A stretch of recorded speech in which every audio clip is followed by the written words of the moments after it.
नमस्कार, खबरों की खबर में आपका स्वागत है। महाराष्ट्र में ये जो तीन अलग अलग साइज के पहियों की जो सरकार चल रही थी, ये अघाड़ी सरकार, ये एक्सीडेंट करने वाली है।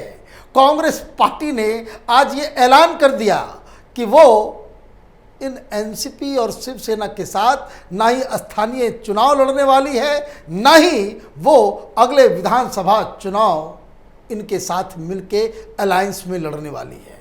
बड़ा सवाल ये उठ रहा है, अभी तो चुनाव होने वाले हैं नहीं, विधानसभा चुनाव तो अभी इनके हिसाब से बहुत दूर होना चाहिए, लेकिन अचानक से ये चुनाव की बात क्यों आ गई, ये एक बड़ा सवाल है। और दूसरा कि आखिर ऐसी क्या बात हो गई इन अघाड़ियों के अंदर कि सारे लोग अलग अलग रास्ता तय करने पे आमदा है। मालूम चल रहा है मोदी से उद्धव ठाकरे की मुलाकात हो रही है, उधर अमित शाह से शरद पवार मिल रहे हैं, फिर प्रशांत किशोर शरद पवार से मिल रहे हैं। कांग्रेस पार्टी को कोई पूछ ही नहीं रहा। तो कांग्रेस पार्टी को जब कोई नहीं पूछ रहा है तो कांग्रेस पार्टी ने साफ साफ ऐलान कर दिया।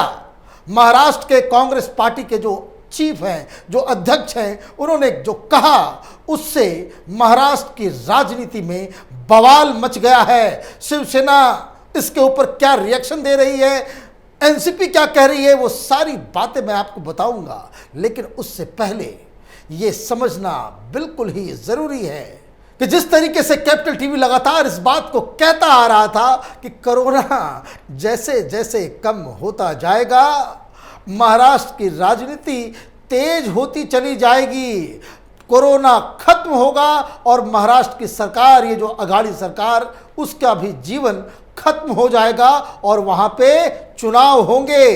तो सवाल यह है कि अचानक से ऐसा क्या हो गया कि कांग्रेस पार्टी के महाराष्ट्र के अध्यक्ष इस तरह का बयान देने लग गए। पहले बयान को समझते हैं, सुनते हैं, उसके बाद इसके ऊपर चर्चा करेंगे। उन्होंने कहा, महाराष्ट्र कांग्रेस के अध्यक्ष हैं नाना पटोले।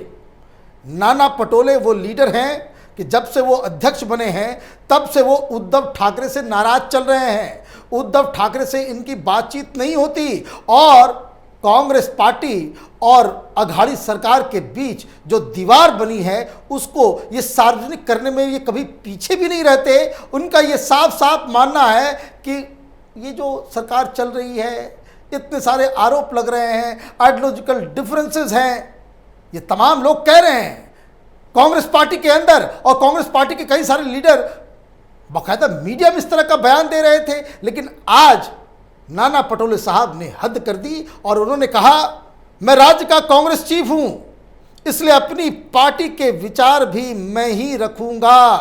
सही बात है कि वो चीफ हैं, पार्टी क्या सोच रही है इन्हीं का तो वर्ड फाइनल होगा। और वो क्या कह रहे हैं, किसी दूसरी पार्टी का कोई नेता कांग्रेस के विचार नहीं रखेगा। और ये कोई दूसरी पार्टी का दूसरा नेता जो पटोले साहब कह रहे हैं वो शरद पवार के बारे में कह रहे हैं, इसको मार्क करके रखिएगा। उन्होंने कहा कि किसी दूसरी पार्टी का कोई दूसरा नेता कांग्रेस के विचार नहीं रखेगा।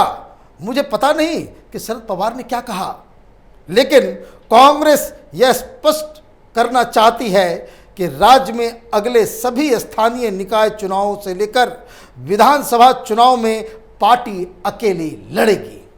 तो यही नहीं रुके, उन्होंने एक सेंटेंस और आगे कह दिया और जिससे ये तमाम मसला दिन के उजाले की तरह साफ हो गया कि ये अघाड़ी, ये अलायंस अब ज़्यादा दिन तक टिकने वाली नहीं है। उन्होंने कहा कि कांग्रेस के कार्यकर्ता चाहते हैं कि मुख्यमंत्री उनकी पार्टी का बनना चाहिए।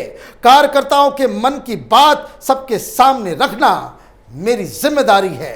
बहुत सारे इस तरह के भी बयान आ रहे हैं जहां उन्होंने कार्यकर्ताओं से वो पूछ रहे हैं कि क्या नाना पटोले को आप मुख्यमंत्री के रूप में नहीं देखना चाहते। तो ये इस तरह की बातें इस वक्त हो रही है कि जब अभी इस अघाड़ी सरकार जो ये दावा करते हैं कि भाई 5 साल तक चलेगी, 2.5 साल भी पूरे नहीं हुए हैं और इसमें ये जो बवाल मचा हुआ है इसको समझना जरूरी है।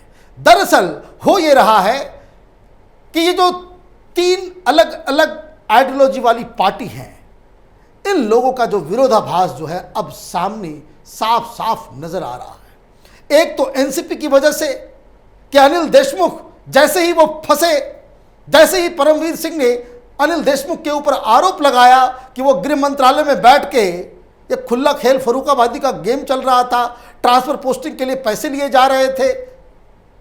सचिन वाजे ने साफ साफ कह दिया कि ये तो उगाही का काम मुझसे करवाते थे, 2 करोड़ रुपए मांग रहे थे शरद पवार को खुश करने के लिए। एनसीपी को लगा कि ये जो जत्था है वसूली गैंग का, ये शिवसेना के इशारे पे इस तरह के बयान दे रहा है, और शिवसेना ने अनिल देशमुख को बचाने के बजाय अनिल देशमुख को ही निशाने पे ले लिया, और इससे एनसीपी और शिवसेना के बीच जो दरार आई है वो बिल्कुल अब भरता दिख नहीं रहा। और इन्हीं सब के बाद शरद पवार अमित शाह से मिलते हैं, और रात के अंधेरे में जो मीटिंग होती है उससे शिवसेना के होश फाकते हो जाते हैं। उनको लगता है कि क्या ये खेल फिर वो बदलने वाला है।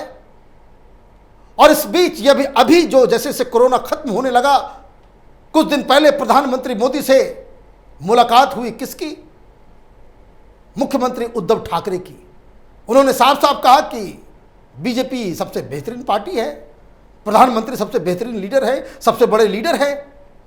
कुछ दिन पहले तक ये शरद पवार को कह रहे थे। ये सारी घटनाएं क्यों हुई? क्योंकि शरद पवार ने पब्लिकली इस बात को कह दिया, पत्रकारों से कह दिया, ये खबर भी छप गई, जिसका कभी कोई डिनायल नहीं हुआ कि शरद पवार ने यह कहा कि उद्धव ठाकरे को चीफ मिनिस्टर बना करके उन्होंने बहुत बड़ी गलती कर दी, और ये गलती वो सुधारना चाहते हैं। और उन्होंने ये भी कहा कि उद्धव ठाकरे तो उनका फोन तक नहीं उठाते, कोई बातचीत, बिल्कुल कम्युनिकेशन गैप हो गया। और ये शिवसेना और एनसीपी के बीच इस अनिल देशमुख के एपिसोड के बाद से इतनी खराब हो गई कि वो अब एक साथ रहने के मूड में नहीं है। लेकिन कांग्रेस पार्टी क्या करेगी? कांग्रेस पार्टी की पोजीशन आप समझ लीजिए। जब भी कांग्रेस पार्टी और एनसीपी मिलकर सरकार इन लोगों ने बनाया, हमेशा कांग्रेस पार्टी का ही कोई न कोई शख्स मुख्यमंत्री रहा। मतलब ये एनसीपी, ये जो सेकुलर अलायंस है एनसीपी और कांग्रेस पार्टी की, इसमें हमेशा बड़े भाई का रोल कांग्रेस पार्टी के पास रहा। कांग्रेस पार्टी अपने आप को वहाँ की सबसे बड़ी पार्टी मानती है। वहाँ के लीडर ये कहते हैं कि अगर ढंग से हम चीज़ों को मोबिलाइज कर ले जाएं तो हम फिर से सरकार बना सकते हैं। और यही बात पटोले साहब कह रहे हैं। पटोले साहब ने क्या कहा? Congress is the original party, we do not need anybody certificate even if somebody, मतलब Pawar is sidelining us, that does not mean Congress will be sideline, Congress will only remain the top party in Maharashtra in 2024। अब ये समझिए जो मैंने कहा कि ये बयान उन्होंने दिया कि कौन क्या समझता है, शरद पवार कौन है पता नहीं। कांग्रेस पार्टी सबसे बड़ी पार्टी है महाराष्ट्र की, और 2024 में हम सबसे बड़ी पार्टी बनकर के उभरेंगे। इसलिए हमें साइडलाइन करने की जो साजिश रची जा रही है वो बेकार की बातें हैं। और इसलिए ये जो गुस्सा है कि ये जो तिकड़ी के बीच में कांग्रेस पार्टी फंस गई, कांग्रेस पार्टी का ये डिसीजन कांग्रेस पार्टी के लिए महंगा पड़ गया, वो इसलिए क्योंकि बहुत सारे कांग्रेस के लीडर नाराज हो गए कि आप किस हिसाब से अपने वोटर्स को, जो महाराष्ट्र के जो मुस्लिम वोटर्स हैं वो ज़्यादातर कांग्रेस पार्टी को वोट करते हैं, बिना उनको नाराज करके आप किस तरीके से इस हिंदूवादी पार्टी शिवसेना के साथ आप हाथ मिला रहे हैं।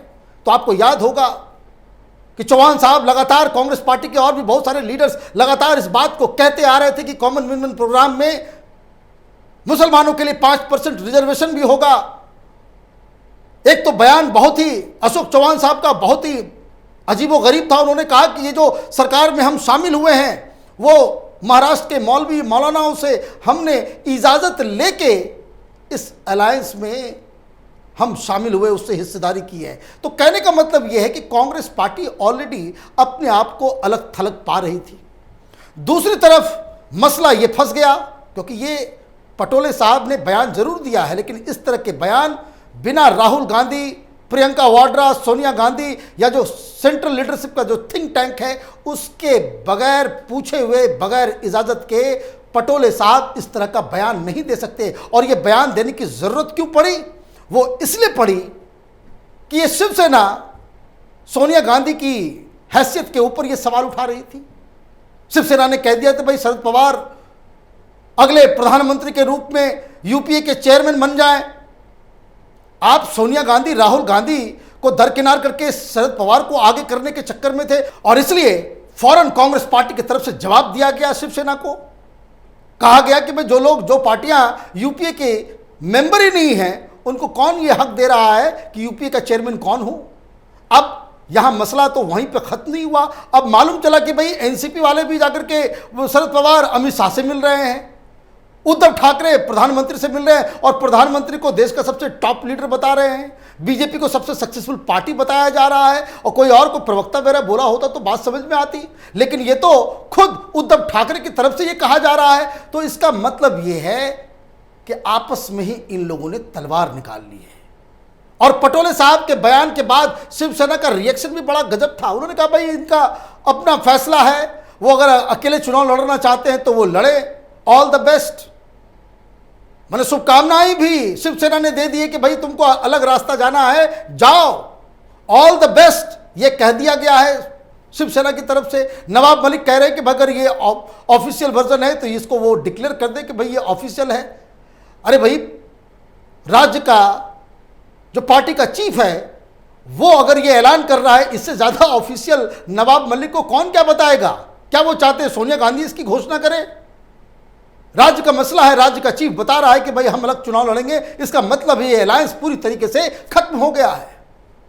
अब सवाल यह है कि विधानसभा चुनाव, जैसा कि कैपिटल टीवी लगातार इस बात को बताते आ रहा था कि कई बार, 2 बार इस तरह के सिचुएशन बने हैं जहां भारतीय जनता पार्टी के पास मौका था इस गठबंधन को तोड़ के किसी के साथ अलायंस करके वहां पे सरकार बनाने का, लेकिन देवेंद्र फडणवीस ने साफ साफ कहा था कि हम न तो शिवसेना के साथ न ही एनसीपी के साथ मिलकर के सरकार बना सकते हैं।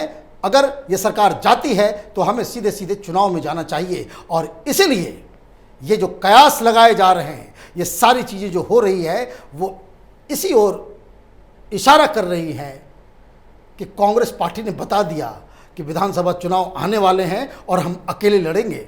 ये डिसीजन इसलिए लिया गया है क्योंकि शरद पवार को यह बताने के लिए कि आप अकेले लड़ो, आप देखते हैं किस हिसाब से आप जीतने लायक बन पाते हो। क्योंकि इस फैसले से कांग्रेस पार्टी के लीडर्स को भी मालूम है कि सबसे ज्यादा फायदा भारतीय जनता पार्टी को होगा।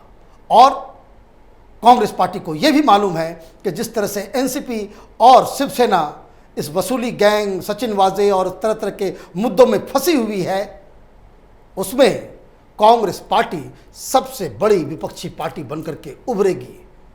अगर कांग्रेस पार्टी महाराष्ट्र के अंदर सरवाइव करना चाहती है तो उनके लिए ये स्ट्रेटजी सबसे बेहतर है कि वो इस अघाड़ी सरकार से बाहर जाकर अकेले चुनाव की तैयारी में जुट जाए। हमारी नज़र महाराष्ट्र के तमाम डेवलपमेंट्स के ऊपर बनी हुई है। आप देखते रहिए कैपिटल टीवी। हमारे वीडियोस को लाइक कीजिए, शेयर कीजिए और हमारे चैनल को सब्सक्राइब कीजिए। धन्यवाद। अगर आपको हमारा वीडियो पसंद आया हो तो इसे लाइक करें, हमारे चैनल को सब्सक्राइब करें और हाँ, बेल आइकन दबाना ना भूलें ताकि आप तक हमारे वीडियो की नोटिफिकेशन पहुंचती रहे। आप अपना सुझाव हमें कमेंट बॉक्स में दे सकते हैं। हमारे साथ जुड़ने के लिए शुक्रिया।